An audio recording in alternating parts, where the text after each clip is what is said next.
आप किससे प्यार करते हैं, प्रभु ईश्वर से या उनके दिए हुए वरदानों से?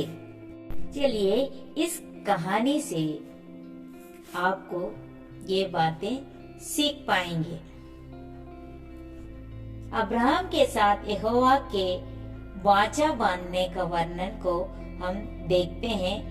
हे अब्राहम, मत डर, तेरी ढाल और तेरा अत्यंत बड़ा प्रतिफल मैं हूँ। अब्राहम ने कहा, हे प्रभु यहोवा, मैं तो निर्वंश हूँ और मेरे घर का वारिस यह दमिश्क वासी एलियाजर होगा, अतः तू मुझे क्या देगा? और अब्राहम ने कहा, मुझे तो तूने वंश नहीं दिया, और क्या देखता हूँ कि मेरे घर में उत्पन्न हुआ एक जन मेरा वारिस होगा। तब यहोवा का ये वचन उसके पास पहुंचा, ये तेरा वारिस ना होगा, तेरा जो निज पुत्र होगा वही तेरा वारिस होगा। और उसने उसको बाहर ले जाके कहा, आकाश के ओर दृष्टि करके तारागण को गिन, क्या तू उनको गिन सकता है? फिर उसने उससे कहा, तेरा वंश ऐसा ही होगा। उसने यहोवा पर विश्वास किया और यहोवा ने इस बात को उसके लेखे में धर्म गिना। जब अब्राहम 99 वर्ष का हो गया, तब यहोवा ने उसको दर्शन देकर कहा, मैं सर्वशक्तिमान ईश्वर हूँ, मेरी उपस्थिति में चल और सिद्ध होता जा। मैं तेरे साथ वाचा बांधूंगा और तेरे वंश को अत्यंत ही बढ़ाऊंगा। तब अब्राहम मुंह के बल गिरा और परमेश्वर उससे यूं बातें करता गया, देख मेरी वाचा तेरे साथ बंधी रहेगी, इसलिए तू जातियों के समूह का मूल पिता हो जाएगा। फिर परमेश्वर ने अब्राहम से कहा, तेरी जो पत्नी सारे है उसको तू अब सारे ना कहना, उसका नाम सारा होगा। मैं उसको आशीष दूंगा और तुझको उसके द्वारा एक पुत्र दूंगा, और मैं उसको ऐसे आशीष दूंगा कि वह जाति जाति के मूल माता हो जाएगी, और उसके वंश में राज्य राज्य के राजा उत्पन्न होंगे। तब अब्राहम मुंह के बल गिर पड़ा और हंसा और मन ही मन कहने लगा, क्या 100 वर्ष के पुरुष के भी संतान होगी? और क्या सारा जो 90 वर्ष की है पुत्र जनेगी? और अब्राहम ने परमेश्वर से कहा, इश्माएल तेरी दृष्टि में बना रहे, यही बहुत है। तब परमेश्वर ने कहा, निश्चय तेरी पत्नी सारा के तुझसे एक पुत्र उत्पन्न होगा, और तू उसका नाम इसहाक रखना, और मैं उसके साथ ऐसी वाचा बांधूंगा जो उसके पश्चात उसके वंश के लिए युग युग की वाचा होगी। अब्राहम जब ममरे के बांज वृक्षों के बीच कड़ी धूप के समय तंबू के द्वार पर बैठा हुआ था, तब यहोवा ने उसे दर्शन दिया। उसने आंख उठाकर दृष्टि की तो क्या देखा कि 3 पुरुष उसके सामने खड़े हैं। जब उसने उन्हें देखा तब वह उनसे भेंट करने के लिए तंबू के द्वार से दौड़ा और भूमि पर गिरकर दंडवत की और कहने लगा, हे प्रभु, यदि मुझ पर तेरी अनुग्रह की दृष्टि है तो मैं विनती करता हूँ कि अपने दास के पास से चले ना जाना। मैं थोड़ा सा जल लाता हूँ और आप अपने पांव धोकर इस वृक्ष के नीचे विश्राम करें। फिर मैं एक टुकड़ा रोटी ले आऊं और उससे आप अपने जीव को तृप्त करें और उसके पश्चात आगे बढ़े, क्योंकि आप अपने दास के पास इसीलिए पधारे हैं। उन्होंने कहा, जैसा तू कहता है वैसा ही कर। तब अब्राहम तुरंत तंबू में सारा के पास गया और कहा, 3 सवा मैदा जल्दी से गूंद और फूल के बना। तब उसने दूध और दही लेकर उनके आगे परोस दिया और आप वृक्ष तले उनके पास खड़ा रहा और वे खाने लगे। उन्होंने उससे पूछा, तेरी पत्नी सारा कहाँ है? उसने कहा, वह तो तंबू में है। उसने कहा, मैं वसंत ऋतु में निश्चय तेरे पास फिर आऊंगा, और तेरी पत्नी सारा के एक पुत्र उत्पन्न होगा। सारा तंबू के द्वार पर जो अब्राहम के पीछे था सुन रही थी। अब्राहम और सारा दोनों बहुत बूढ़े थे और सारा का मासिक धर्म बंद हो गया था। इसलिए सारा मन में हंसते करके कहने लगे, मैं तो बूढ़ी हूँ और मेरा पति भी बूढ़ा है, तो क्या मुझे यह सुख होगा? तब यहोवा ने अब्राहम से कहा, सारा ये कहकर क्यों हंसी कि क्या मेरे जो इतनी बूढ़ी हो गई है सचमुच एक पुत्र उत्पन्न होगा? क्या यहोवा के लिए कोई काम कठिन है? नियत समय में अर्थात वसंत ऋतु में मैं तेरे पास फिर आऊंगा और सारा के पुत्र उत्पन्न होगा। तब सारा डर के मारे यह कहकर मुकर गई, मैं नहीं हंसी। उसने कहा, नहीं तू हंसी तो थी।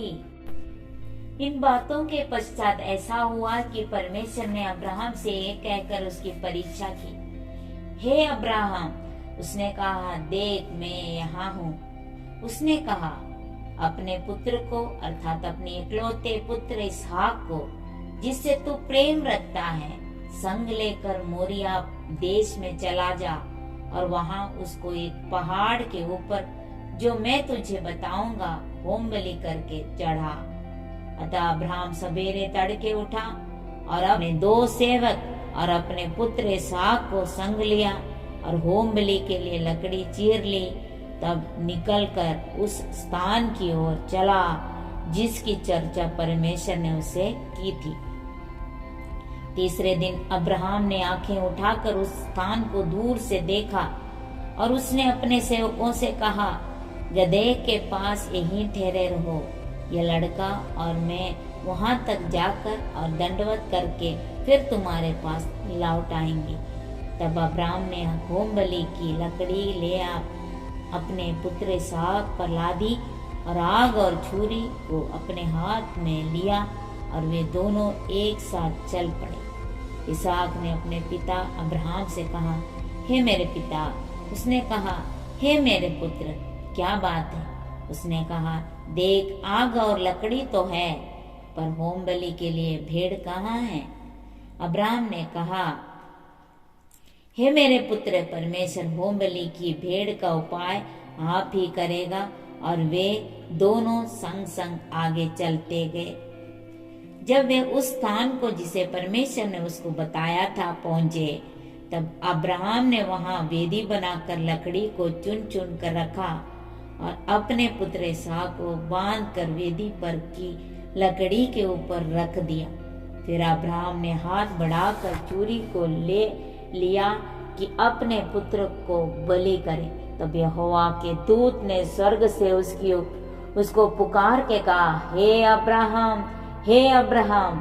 उसने कहा, देख मैं यहाँ हूँ। उसने कहा, उस लड़के पर हाथ मत बढ़ा और ना उसे कुछ कर, क्योंकि तूने जो मुझसे अपने पुत्र वरन अपने इकलौते पुत्र को भी नहीं रख छोड़ा, इसे मैं अब जान गया कि तू परमेश्वर का भाई मानता है। तब अब्राहम ने आंखें उठाई और क्या देखा कि उसके पीछे एक मेढ़ा अपने सींगों से एक झाड़ी में फंसा हुआ है। अतः अब्राहम ने जाके उस मेढ़े को लिया और अपने पुत्र के स्थान पर उसे होम बलि करके चढ़ाया। अब्राहम ने उस स्थान का नाम यहोवा यीरे रखा। ऐसे ही था अय्यूब नामक की व्यक्ति। उस देश में अय्यूब नामक का एक पुरुष था। वह खरा और सीधा था और परमेश्वर का भय मानता और बुराई से दूर रहता था। उनके पुत्र और पुत्रियां थे और बहुत धनी भी था। अचानक उनके ऊपर बहुत बड़ा विपत्ति आ गया। सारे बच्चे, धन संपत्ति सब कुछ नष्ट हो गया। अय्यूब के बच्चे और बैल, गाय, भैंस, संपत्ति, धन, घर द्वार सब नष्ट हो गया। तब अय्यूब उठा और बागा फाड़ा, सिर मुंडाकर भूमि पर गिरा और दंडवत करके कहा, मैं अपनी माँ के पेट से नंगा निकला और वही नंगा लौट जाऊंगा। यहोवा ने दिया और यहोवा ने ही लिया, यहोवा का नाम धन्य हो। इन सब बातों में भी अय्यूब ने ना तो पाप किया और ना परमेश्वर पर मूर्खता से दोष लगाया। दूसरे बार भी अय्यूब का परीक्षा हुआ। शैतान परमेश्वर के सामने जाकर पूछता है, तू तो अपना बेटा अय्यूब का तो सारे चीजों से बाड़ा बांध कर रखवाली करता है, इसलिए वो तुम्हारा तिरस्कार नहीं करता है। तब उसकी स्त्री उससे कहने लगी, क्या तू अब भी अपनी खराई पर बना है? परमेश्वर की निंदा कर और चाहे मर जाए तो मर जाए। शैतान यहोवा के सामने से निकला और अय्यूब के पांव के तलवे से ले सिर के चोटी तक बड़े बड़े फोड़ों से पीड़ित किया।